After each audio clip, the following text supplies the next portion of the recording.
Hi, Renée Pawlish, author of Nephilim Genesis of Evil, the Reed Ferguson Mystery Series, and some other great things. I wanted to do a video along with blog posts so you can get a visual of some of what I'm talking about. As I talk about in the post, one of the first things when you're doing your blog here is the whole layout. You want to think of the visual in terms of your readers that are coming to your blog. You want something that's going to be easy for them to read, nice on the eyes, and you want something that's going to keep your bounce rate low, meaning you don't want people to come to your page and then bounce away right away. Beyond just that layout here, you need to think about your header. I had a header originally that was a beautiful mountain scene and it had my name on the left, and that was nice, but it didn't tell anybody who I am. You have to think about branding. I am a master wordsmith. I write in multiple genres. I have a lot of different books, so I've worked with somebody to come up with my brand, and this is what we've come up with, and it speaks to who I am as an author. Beyond that, then you want to think about some of the quick layout things. You want to be able to have stuff about your various books up here, make it easy to get to. But then the big thing here is your post itself. That's what people are coming to your blog to read about. So you want to have great content, but you also need to make sure that it's very readable. So you want to do things like make sure your first paragraph really captures their attention. Obviously, make sure your title really captures their attention. And then beyond that, these are some tricks I've learned from some other great bloggers, and some of it is things like this breaking things up in your blog. It makes it easier for people to read because most people aren't going to read things word for word. They're going to skim things. Another great thing to do is the bold text. Highlighting with italics certain things. It helps people to read through things quickly. Another trick I do here, this isn't just for readability, this is also for SEO when I repeat some words here because it's important for SEO and for my page rank. That's why I do some of that. I'll be talking about SEO more in the future. You also want to make things very easy for people to navigate. We talk about the sidebar. I put up some of the pictures of my books here. The other thing to think about is when you put links either on your sidebar or in your posts. This is a critical mistake I see people do, and I'll talk about it more in other posts. But if you put a link in here like this, you want to make sure that when people click on this, it opens in a new window.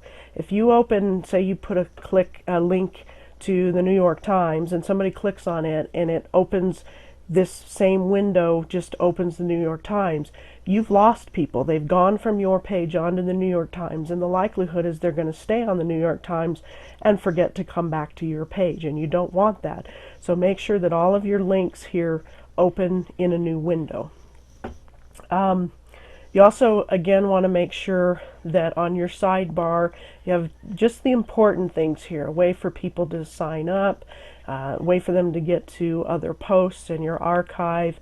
I have a few other things here, but I've tried very carefully not to have too much on here. Definitely want to get Twitter and Facebook and your social media in there as well. I don't do a lot of links to other people's blogs unless they're willing to trade a link and put my blog on their blog, because I'm looking more than anything for SEO. So that's why I have very limited our RSS feeds there. Another thing to think about here is this sharing. I use WordPress, and this little widget here, Shareaholic, is great because you can choose any number of buttons and ways for people to post to other social media.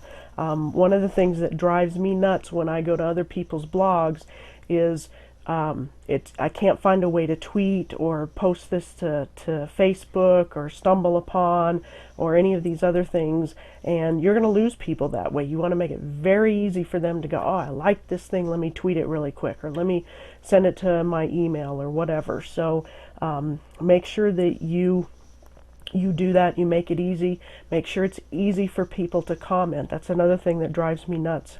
I've even gone to some blogs that are specifically for blogging and technical people, and it's so hard to make a comment there that I finally give up, and you don't want that. You want to make it very easy for people.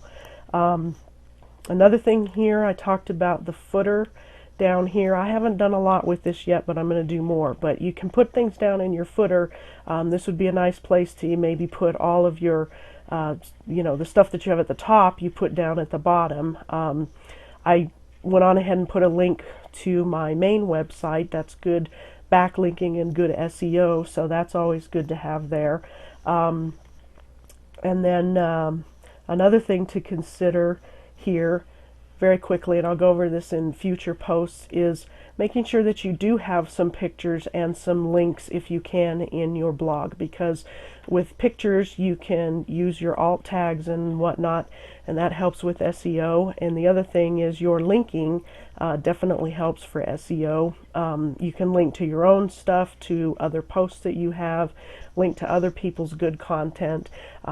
Linking to others' content is great. It's good karma. A lot of times people will see that and then they're willing to link your information on their blog, and that's good SEO for you. So definitely some things to keep in mind. Some of these things I'll go into more detail in future blogs, but certainly remember how critically important your layout is in getting out who you are and making it easy for your readers, and making then those readers will be regular visitors to your blog. So keep that in mind, and I hope you enjoy the series, and we'll talk to you soon. Thanks.